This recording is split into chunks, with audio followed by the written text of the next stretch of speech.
Chicken তো অনেক রকম খেয়েছো, এর আগেও আমি চিকেন রান্না করেছি, বাট আজকে একটা অন্যরকম একটা চিকেন রান্না করেছি যেটা চিকেন মশলা বলা হয়।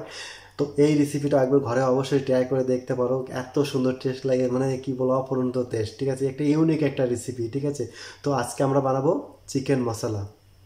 চিকেন মশলা বানানোর জন্য সবার আগে আমি নিয়েছি তেল নিয়েছি, তেলটা নিয়েছি 1/4 কাপ আমি তেল নিয়েছি। তারপরে নিয়েছি কিছু গরম মশলা আছে, ওখানে ডালচিনি আছে, এলাচ আছে, তেজপাতা আছে, কিছু জিরা আছে, কিছু কালামেরি আছে, আর লং আছে।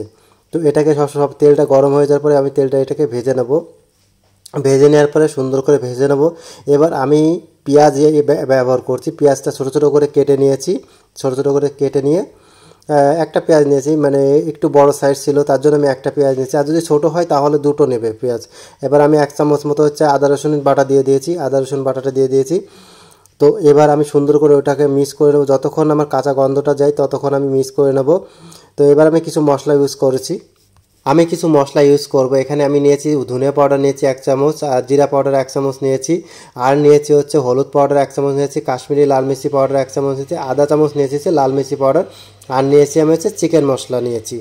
আর এই মশলাগুলো সব আমি মিক্স করব।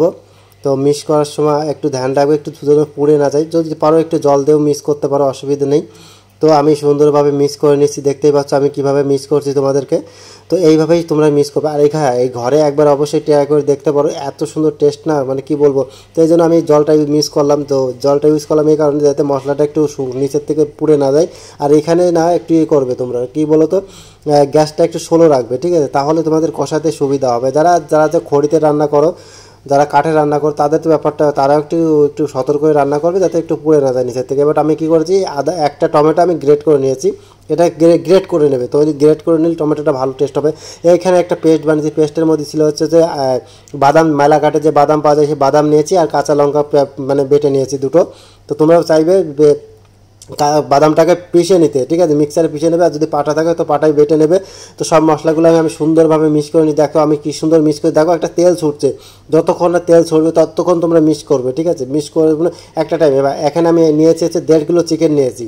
1.5 কিলো চিকেন আমি মিক্স কেটে ধুয়ে, আর চিকেনটাকে অনেকে বলে গন্ধ বেরোয়, গন্ধটা বেরোয় এই কারণেই। তো তো ওইটা করার জন্য তোমরা কী করবে বলো তো, তোমরা করবে চিকেন আর ময়দা দিয়ে ভিজিয়ে রাখবে, দেখবে কিছুক্ষণ গন্ধটা চলে যাবে। ঠিক আছে, তো এবার আমি আবার কষিয়ে নিচ্ছি, দেখতেই পাচ্ছ বন্ধুরা।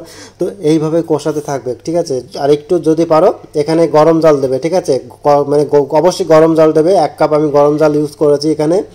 তো গরম জলটাকে সুন্দরভাবে মিক্স করে নিয়েছি, দেখতেই পাচ্ছ আমার কালারটা এখনই দেখো, মানে রেডি হয়নি তাই এত সুন্দর কালার এসেছে, যেটা বানানোর পরে কতটা কালার আসবে দেখতেই পাচ্ছ বন্ধুরা। এবার আমি কী করবো, একটা কভার দিয়ে ঢেকে নেবো। কভার ঢেকে নেওয়ার পর দেখো বন্ধুরা, আমার চিকেন মশলা রেডি হয়ে গেছে। বন্ধুরা, এত সুন্দর যদি চিকেন রান্না হয় তাহলে ভাত খেতে তো ইচ্ছাই করে, তাই না? তো আমার চিকেন রান্নাটা কেমন হয়েছে অবশ্যই বন্ধুরা জানিও। আর আমার চ্যানেলটাকে ফলো দিতে ভুলো না কিন্তু। আর আমার ইউটিউব চ্যানেলের থেকে যদি দেখো তাহলে হচ্ছে কুকিং স্টুডিও SNK, তো আমারই ফটো আছে, দেখে নিও।